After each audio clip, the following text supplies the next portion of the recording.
नमस्कार, हमारे इस खास प्रोग्राम में आपका स्वागत है। अभी हम मौजूद हैं डॉक्टर नवीन मेहता के साथ, जो सांची बुद्धिस्ट यूनिवर्सिटी में प्रोफेसर हैं।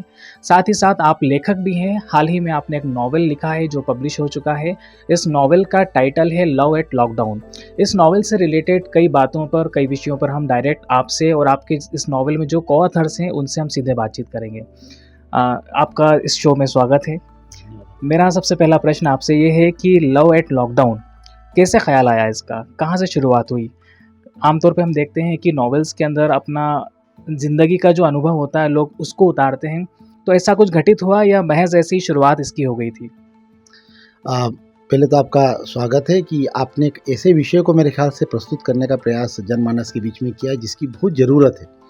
क्योंकि लव एट लॉकडाउन, उसका जो पंच लाइन है, love can not be quarantine. प्रेम कोई भी किसी भी वक्त उसको किसी भी सीमाओं में बांधा नहीं जा सकता, वो चाहे विपदा की बातें हों। तो मुझे लगता है जब ये कोविड-19 चल रहा था, लोग घरों में थे, कैद थे, तो एक पक्ष समाज का जो डॉक्टर थे या पुलिस वाले थे, वो मसीहा के रूप में उभर रहे थे। तो उनको देख रहे थे किस तरह वो अपनी ज़िंदगी को एक चैलेंज को लेते हुए अपनी ज़िंदगी की परवाह नहीं कर रहे थे और बहुत आगे तक वो मेरे ख्याल से जो हम सोच भी नहीं सकते उस हद को पार करते हुए लोगों की सेवा में लगे हुए थे। ऐसे समय यदि हम किसी डॉक्टर को देखते हैं तो ऐसा लगता है वो देवता के रूप में है। तो देवता भी यदि हैं और मुख्य रूप से इंसान हैं, उनमें भी एक दिल धड़कता है आम जन की तरह।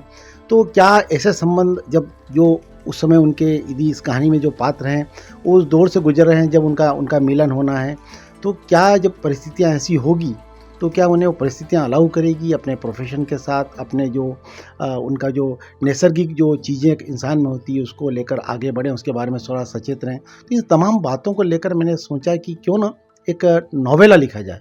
पहले बताना चाहूँगा कि आपकी बात सही है कि नॉवेला के रूप में हमने उसको प्रस्तुत करने का प्रयास किया है।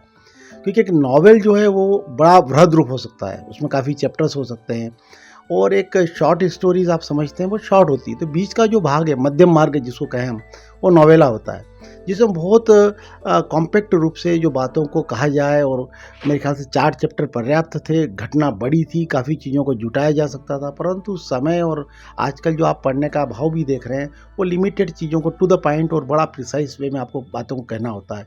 तो हम चारों लोगों ने तय किया कि कुछ ऐसा रचना को हम आकार दें जो कि समकालीन हो और हम लोगों के दिल से हमारे समय से गुजरी हुई है, हमने उसको दौर को देखा है। मेरा अगला प्रश्न स्वर्णिमा आपसे है, चूँकि आप एक डेंटिस्ट हैं और इस नॉवेला में आप को-ऑथर भी हैं। तो मुझे ये बताइए कि क्या ये रियल लाइफ़ एक्सपीरियंस है या फिर कुछ चीज़ों को आपने देखा, उसको कुछ रिलेट करने की कोशिश करी? क्या है इसके अंदर? कुछ ऑटोबायोग्राफिकल एलिमेंट है इसके अंदर? ऑटोबायोग्राफिकल एलिमेंट तो नहीं है इसमें, फिक्शियस है ये। बट हाँ, जो अपने आसपास सारा हम देखते हैं, अपने कोलीग्स को देखते हैं, सीनियर्स जूनियर्स सबको देखते हैं, तो उसमें जो इमोशंस होते हैं लोगों के, प्लस उनकी रिस्पॉन्सिबिलिटीज़ होती हैं, इन सब का कलेक्टिव जो भी समझ में आता है, उस हिसाब से फिर हमने डिस्कशन की थी चाचा के साथ में।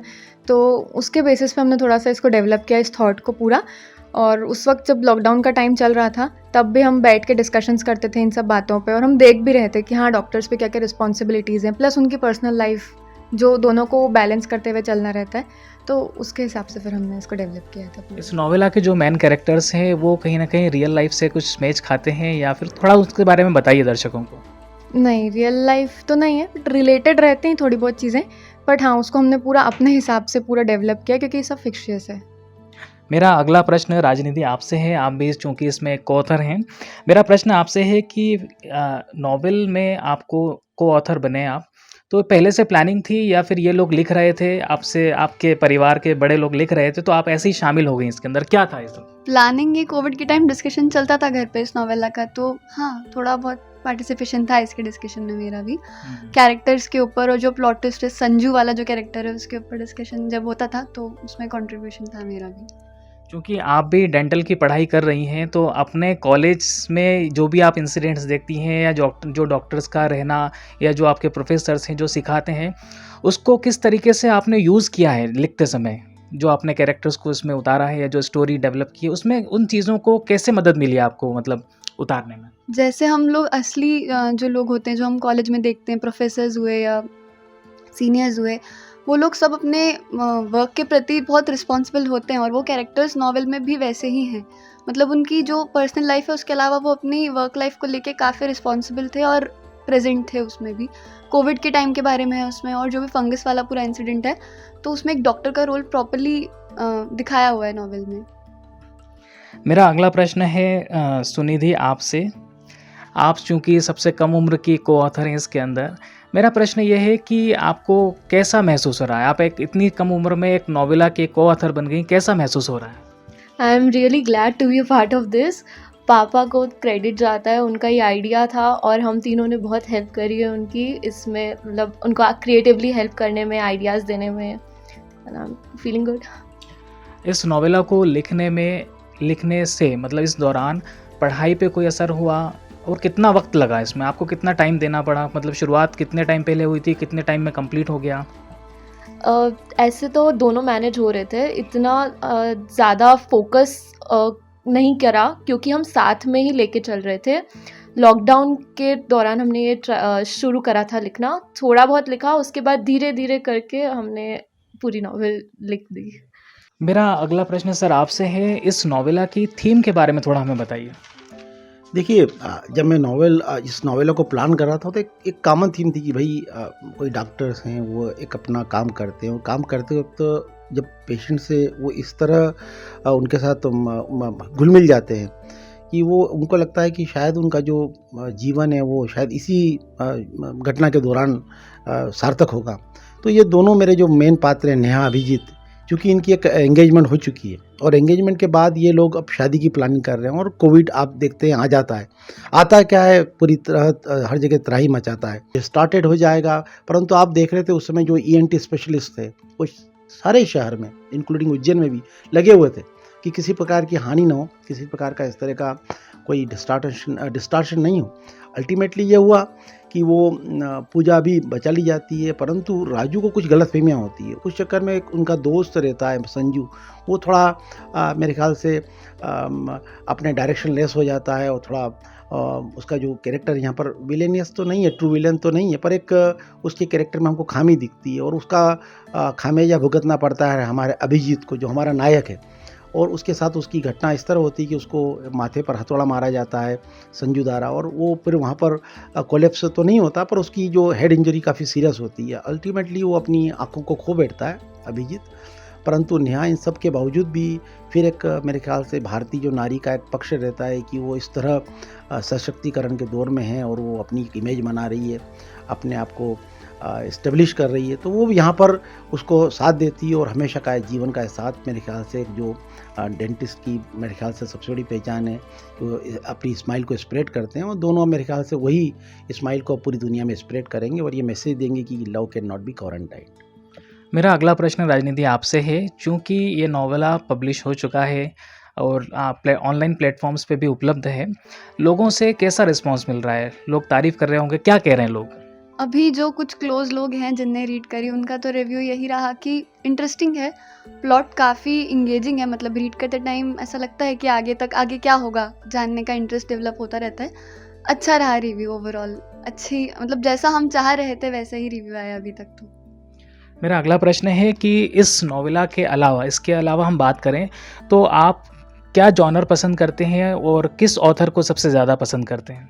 मेरे फेवरेट जॉनर क्राइम्स और सस्पेंस और डिटेक्टिव नॉवेल्स वाली ज़्यादा रहती हैं क्योंकि उसमें प्लॉट ट्विस्ट्स बहुत सारे होते हैं। ज़्यादातर मैं सत्यजीत रे को पढ़ती हूँ और डिटेक्टिव नॉवेल्स वगैरह रहती हैं क्योंकि उसमें आपको बहुत सारे ऐसे पॉइंट्स निकल के आते हैं जो हम नॉर्मली मिस आउट कर देते हैं, तो मुझे वो पसंद है ज़्यादा।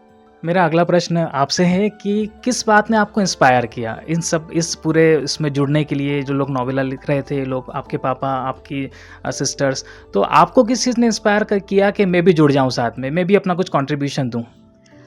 बिगेस्ट इंस्पिरेशन तो पापा है, पर उसके अलावा अगर देखा जाए तो सुधा मूर्ति जी हैं जिनकी बहुत प्यारी प्यारी कहानियाँ हैं, तो वो मुझे काफ़ी इंस्पायर करती हैं। सर मेरा अगला प्रश्न आपसे है कि इसके अलावा, इस नोवेला के अलावा कोई और प्रोजेक्ट आने वाले समय में अभी पाइपलाइन में है जो आने वाला है?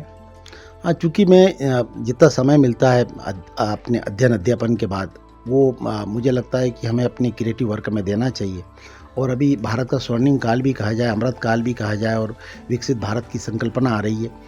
तो ऐसे समय में मेरे को लगता है इंडिया की जो इमेज है वो पूरे वर्ल्ड में एक बड़े सशक्त देश के रूप में उभर रही है।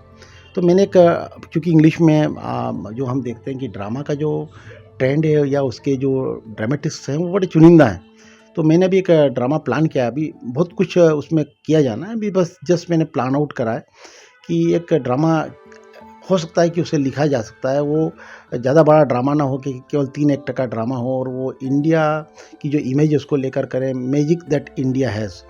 तो उसमें कुछ एनआरआई को मैं सोच रहा हूँ कि कुछ इस तरह की स्टोरी को डेवलप करूँ जिसमें एनआरआई का पूरा जीवन वृत्तांत हो, और उनका फिर किस तरह से यहाँ पर वापस आते हैं और इंडिया को देखकर किस तरह वो लालायित हो रहे हैं, टेम्प्ट हो रहे हैं कि चलो इंडिया बैक टू होम।